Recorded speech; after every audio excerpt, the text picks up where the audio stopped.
اهلا وسهلا بيكم في حلقة جديدة. النهاردة عنوان الحلقة هيكون باسم ماذا لو كان هناك اله وماذا بعد الموت. بص يا سيدي، ناس كتير بتسأل، ومنهم انا شخصيا اتسألت السؤال ده اكتر من مرة. بعد ما تموت لو اكتشفت ان في اله هتعمل ايه؟ طيب انا مبدئيا مش محتاج اعمل حاجة، ببساطة خالص.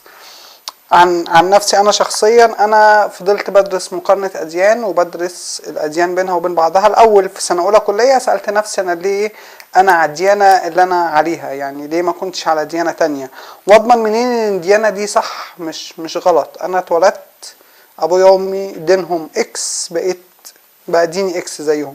انا ما دورتش وما درستش وما قراتش وما اخترتش الدين ده، فمن هنا ابتديت اقرا وادرس وهكذا. فضلت في الموضوع ده حوالي 5 سنين لحد ما من القراءات والبحث والنقاش مع رجال دين من مختلف الطوائف والمذاهب والاديان، لحد ما ابتديت تتكون عندي قناعه معينه.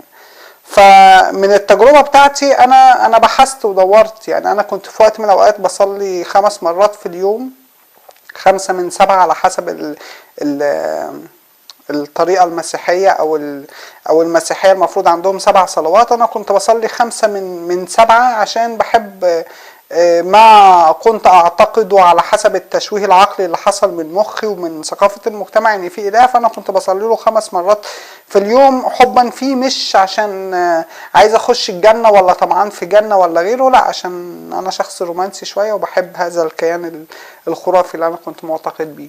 فبعد 5 سنين وجدت ان قناعاتي تغيرت تماما. فلو الله جه يحاسبني هقول له باختصار انت المسؤول مش انا.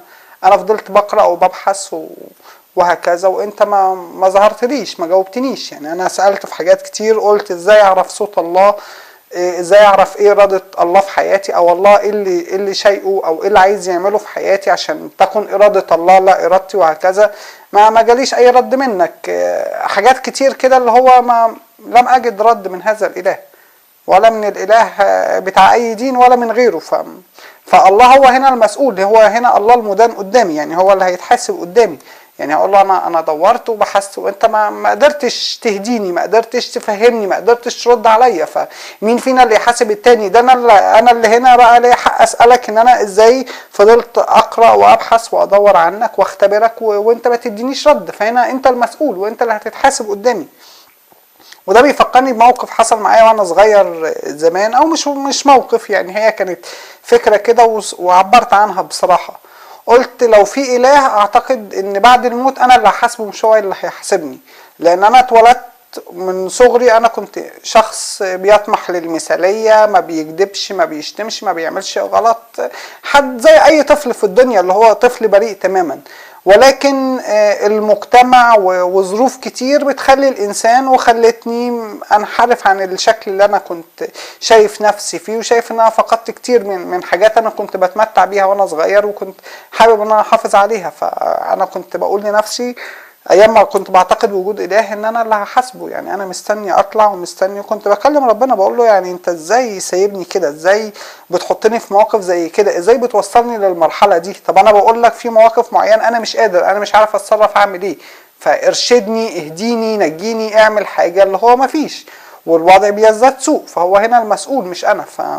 فدي بس بخصوص اول نقطه. النقطه الثانيه، لو على المستوى الاخلاقي، لو افترضنا ان الاله ده كيان عادل ومحترم مش عنصري، وقال ان هو اتباع دينه بس، ومن يبتغي غير الاسلام دينا فلن يقبل منه. يعني لو الاله مش بالفكر ده، لو الاله ده ما قالش ان اللي ما حلش عليه الروح القدس وتعمد على حسب الطقوس المسيحيه هو ده بس اللي يخش الجنه غيره مش هيخش، يعني لو كان اله فير واله عادل كده وهيعامل الناس بسواسيه على حسب اعمالهم، فانا شايف نفسي ان انا في النقطة دي أنا شايف نفسي إن أنا هخش الجنة عن ناس متدينين كتير، لأن أنا لا أحتقر من يختلف معايا في الرأي ووجهة النظر. يعني مش زي الإسلام أو المسيحية أو الديانات الإبراهيمية شايف نفسي إن ديني هو الصح وغيري هم كفار أنجاس معرفش إيه كالأنعام، أو على حسب ما قال الكتاب المقدس إن هو قال الأحمق في قلبه ليس إله.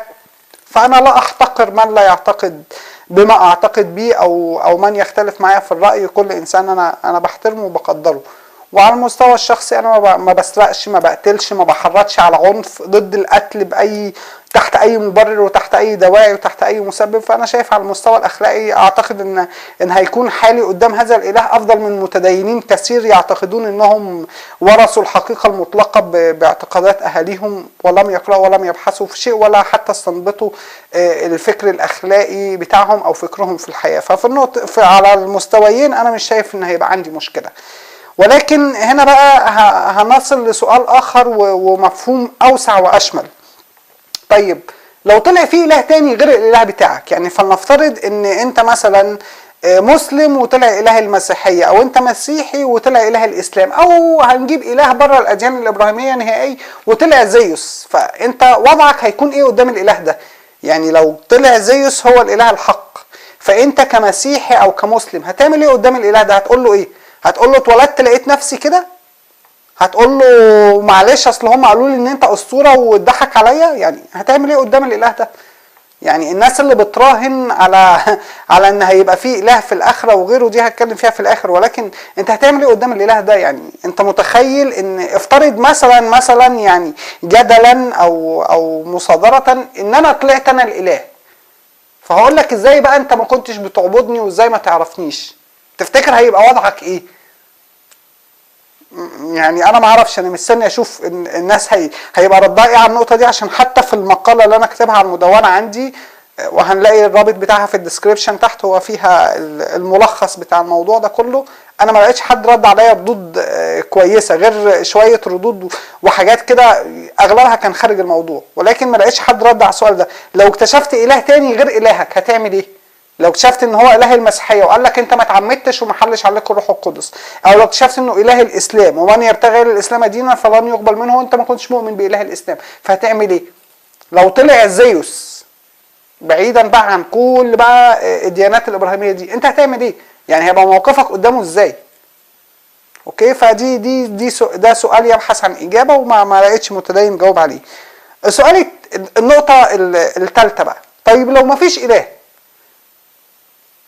يعني انت بتراهن على شيء زي ايه؟ زي قصة جحا والحمار والملك. قال للملك انا عندي استعداد بعد 10 سنين اخلي الحمار ده يتكلم، فقال له خلاص اوكي وانا موافق وهعمل لك اي شيء انت تطلبه بس بعد 10 سنين يتكلم. فبعد 10 سنين بقى يا يكون جحا يا الحمار مات يا الملك مات يا جحا مات. فانت بتراهن على شيء، يعني شيء يعني انت بتراهن ولا تملك شيء، يعني انت بتراهني على شيء بتقولي في الاخره نتقابل. يعني طيب ولو ما فيش اخره يعني ايه اللي بقى هيحسم الموضوع؟ فانت بتراهن بس على شيء في المستقبل، زي بتقول لي انا بكره هيبقى معايا 1000 جنيه هديك اللي انت عايزه. فين؟ يعني كلام مش منطقي. يعني انت بتراهن على ايه؟ بتراهن على شيء انت لا تملكه.